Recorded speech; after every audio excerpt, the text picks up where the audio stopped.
தற்போதைய அண்மை செய்தி. சென்னை நுங்கம்பாக்கத்தில் உள்ள அமலாக்கத்துறை அலுவலகத்தில் டாஸ்மாக் எம்டி விசாகனிடம் 2 மணி நேரத்திற்கும் மேலாக விசாரணை தொடர்ந்து நடைபெற்று வருகிறது. அண்மை செய்தியாக நாம் பார்த்துக் கொண்டிருக்கிறோம். சென்னை நுங்கம்பாக்கத்தில் உள்ள அமலாக்கத்துறை அலுவலகத்தில் டாஸ்மாக் எம்டி விசாகனிடம் 2 மணி நேரத்திற்கும் மேலாக விசாரணை தொடர்ந்து நடைபெற்று வருகிறது. மதுபான நிறுவனங்களுடன் போடப்பட்ட ஒப்பந்தம் தொடர்பாக இந்த விசாரணையானது துருவி நடப்பதாக தகவல் வெளியாகியிருக்கிறது. சென்னை நுங்கம்பாக்கத்தில் உள்ள அமலாக்கத்துறை அலுவலகத்தில் டாஸ்மாக் எம்டி விசாகனிடம் தொடர்ந்து 2 மணி நேரமாக விசாரணையானது நடைபெற்றுக் கொண்டிருக்கிறது. அண்மை செய்தியாக நாம் பார்த்துக் கொண்டிருக்கிறோம். தொடர்பான கூடுதல் விவரங்களோடு நம்முடன் இணைகிறார் செய்தியாளர் நித்யானந்தன். வணக்கம் நித்யானந்தன். தற்போது அமலாக்கத்துறை அலுவலகத்தில் நடைபெற்று வரும் இந்த சோதனை குறித்து விரிவான தகவலை பதிவு பண்ணுங்க. அமலாக்கத்துறை அலுவலகத்தில் அதாவது டாஸ்மாக் உடைய மேலாண் இயக்குநரை அழைத்து வந்து நேற்று 5 மணி நேரம் விசாரணை நடைபெற்ற நிலையில் இன்று மீண்டும் அவரை அழைத்து வந்து விசாரணை நடைபெற்றிருக்கிறது. இந்த விசாரணையில் மேலாண் இயக்குநராக இருக்கக்கூடிய விசாகனை தொடர்ச்சியாக விசாரணைக்கு உட்படுத்தி இருக்கிறார்கள். காலை 10:45 விசாரணை சுமார் 2 மணி நேரத்தை கடந்து அந்த விசாரணை என்பது தற்போது வரை நடைபெற்று வருகிறது. இந்த விசாரணையில் முழுமையாக நேற்று அவருக்கு எழுப்பிய கேள்விகள், சரியா அந்த அளித்த பதில்கள், அதே போல இன்று அவர் அளிக்கக்கூடிய பதில்கள் அனைத்தும் வீடியோ பதிவு செய்யப்பட்டு வருகிறது. அது மட்டும் இல்லாமல் இன்று அவர் அளிக்கக்கூடிய பதிலின் அடிப்படையில் சரியான ஒத்துழைப்பு இல்லாததாக ஒரு தகவல் ஒன்று வெளியாகி கொண்டிருக்கிறது. ஆகவே அவர் முறையான ஒத்துழைப்பு இன்றும் அளிக்கவில்லை என்றால் அவரை பிற்பகலுக்கு பிறகாக அமலாக்கத்துறையினர் கைது செய்வதற்கான வேலையில் இருப்பதாகவும் ஒரு கூடுதல் தகவல் வெளியாகிருக்கிறது. ஆகவே அவர் ஒருவேளை கைது செய்யும் பட்சத்தில் அவர் நீதிமன்ற காவலில் அடைக்கப்பட்டு அதன் பிறகு நீதிமன்றம் மூலம் 2 நாட்கள் அல்லது 3 நாட்கள் விசாரணைக்கு எடுத்து அதன் பிறகு அவரை விசாரணைப்பதற்கான வாய்ப்புகள் இருப்பதாகவும் கூறப்படுகிறது.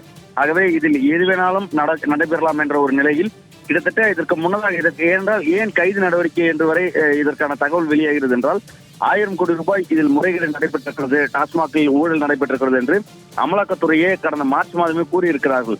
ஆகவே அந்த அடிப்படையில் பார்க்கும்பொழுது இந்த 1000 கோடி ரூபாய்க்கு பின்னணியில் யார் யார் இருக்கிறார்கள், யார் யாருக்கு இந்த முறைகேட்டில் தொடர்பு இருக்கிறது, எந்த அளவிற்கு கொள்முதலில் ஊழல் நடைபெற்றிருக்கிறது, அதே போல கொள்முதல் மட்டுமல்லாமல் டெண்டரில் எந்த அளவிற்கு ஊழல் நடைபெற்றிருக்கிறது, அதில் எந்தெந்த நிறுவனங்களுக்கு தொடர்பு இருக்கிறது, எந்தெந்த தனிநபர்களுக்கு தொடர்பு இருக்கிறது, முன்னாள் அமைச்சர்கள் இன்னாள் அமைச்சர்களுக்கு யார் யாருக்கெல்லாம் தொடர்பு இருக்கிறது என்பதான முழுமையான விவரங்கள் என்பது விசாகனிடம்தான் கேட்டறிய வேண்டும் என்ற கோணத்தில் தற்பொழுது இந்த விசாரணை என்பது நடைபெற்று வருகிறது. ஆகவே விசாகனிடம் அதாவது டாஸ்மாக் உடைய மேலாண் இயக்குநராக இருக்கக்கூடிய விசாகன் யார் யாருக்கெல்லாம் டெண்டர் வழங்கினார், அந்த டெண்டர் சரியாக தான் நடைபெற்றதா அல்லது யாருடைய இன்ஃபுளுன்ஸிலாவது நடைபெற்றதா, அவருடைய தொலைபேசி உரையாடல்கள், அதே போல நேற்று மணப்பாக்கத்தில் இருக்கக்கூடிய விசாகனுடைய இல்லத்தில் நேற்று காலை 7 மணிக்கு தொடங்கிய அமலாக்கத்துறையுடைய சோதனை என்பது தற்போது வரை நடைபெற்றுக் கொண்டிருக்கிறது.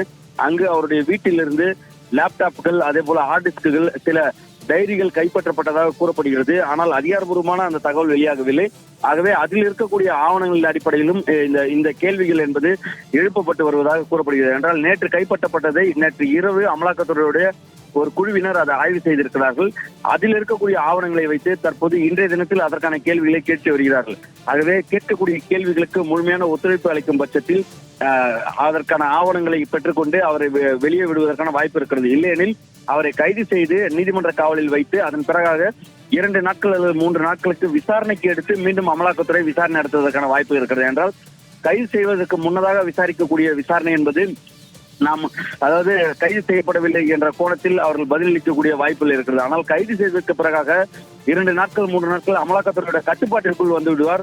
ஆகவே அப்பொழுது அவருக்கான அந்த நள்ளிரவில் எழுப்பி அமர வைத்து கேள்வி எழுப்புவது, திடீரென பிற்பகல் 2 மணிக்கு கேள்வி கேட்பது என 2-3 நாட்கள் விசாரணைக்கு எடுத்ததற்கு பிறகாக அமலாக்கத்துறையுடைய விசாரணை என்பது வித்தியாசமான கோணத்தில் இருக்கும் என்று முன்னதாக சென்று வந்தவர்களெல்லாம் கூறக்கூடிய தகவலாம் நமக்கு அறிந்தது. ஆகவே அந்த அடிப்படையில் பார்க்கும் பொழுது அவரை கைது செய்து விசாரிப்பதற்கான வாய்ப்புகள் இருப்பதாக கூறப்படுகிறது. என்ன செய்ய போகிறது அமலாக்கத்துறை? 1000 கோடி ரூபாய் ஊழலில் யாருக்கு தொடர்பு இருக்கிறது, எந்தெந்த அமைச்சர்கள் தொடர்பு இருக்கிறார்கள், யார் யாரெல்லாம் பினாமிகள் இருக்கிறார்கள், எந்தெந்த நிறுவனங்களுக்கு தொடர்பு இருக்கிறது என்பதான முழுமையான விவரங்களை எல்லாம் விசாரணை வைத்துதான் வெளியெடுப்பதற்காக அமலாக்கத்துறை தீவிரம் காட்டி வருகிறார்கள். ஆகவே பொறுத்திருந்து பார்க்கலாம். இந்த 1000 கோடி ரூபாய் ஊழலுக்கு பின்னால், முறைகேட்டுக்கு பின்னால் யார் யார் இருக்கிறார்கள் என்பதெல்லாம் பார்க்க வேண்டியிருக்கிறது. விசாகன் கைதாவாரா இல்லையா என்பது இன்று பிற்பகலுக்கு பிறகாக தெரிய வரும். உங்களுடைய விரிவான தகவல்களுக்கு நன்றி நித்யானந்தன்.